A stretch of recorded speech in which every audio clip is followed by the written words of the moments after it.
Let me tell you where the word lynching really comes from, because the version that we were taught is a lie by omission, of course. Listen, everybody knows what lynching has become. The ropes, the trees, the mobs, the bodies left hanging as warnings, the terror that we inherited. But almost nobody ever learns where the word even came from.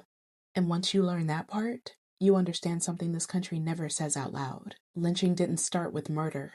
It started with permission. Permission for white men to punish whoever they wanted, however they wanted, whenever the legal system didn't give them the outcome that they preferred. So, let me tell you. During the Revolutionary War, Charles Lynch wasn't satisfied with the courts, so he built his own. He ran informal tribunals on his property. Not real courts, not real trials. He rounded up people suspected of supporting the British. Not proven guilty, not tried, not even properly questioned. Just suspected. And then he punished them.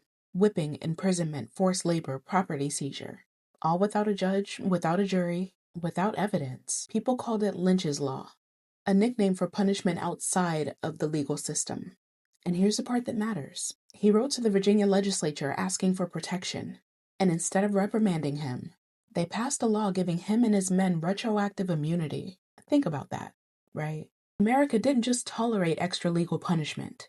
It validated it. That's the seed of the word lynching. And that seed grew into something that this country still hasn't reckoned with. By the 1830s, newspapers were using the word everywhere. But after the Civil War, when Black people were suddenly citizens on paper, that's when the word mutated. Lynch's Law went from punishing loyalists to punishing Black freedom. White mobs used it to justify terror, assaults, hangings, burnings, shootings, mutilation, public torture, all for things like voting, owning land, standing their ground, protecting their families, or simply existing outside of the bounds that white supremacy created. Lynching didn't become racial violence by accident, though. It became racial violence because the legal system allowed it to shift in that direction, and then refused to stop it. From 1882 to 1968, at least 3,442 Black people were lynched, not as punishment, as terror, as a message, as a warning to every Black person watching.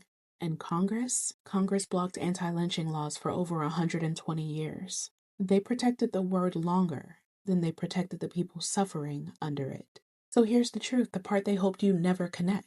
The word lynching didn't come from the violence. The violence came from the permission that was baked into that word from the start. A permission that said some people get due process. Other people get whatever the mob chooses. And America looked at Charles Lynch's backyard justice system and said, yeah, that works for us.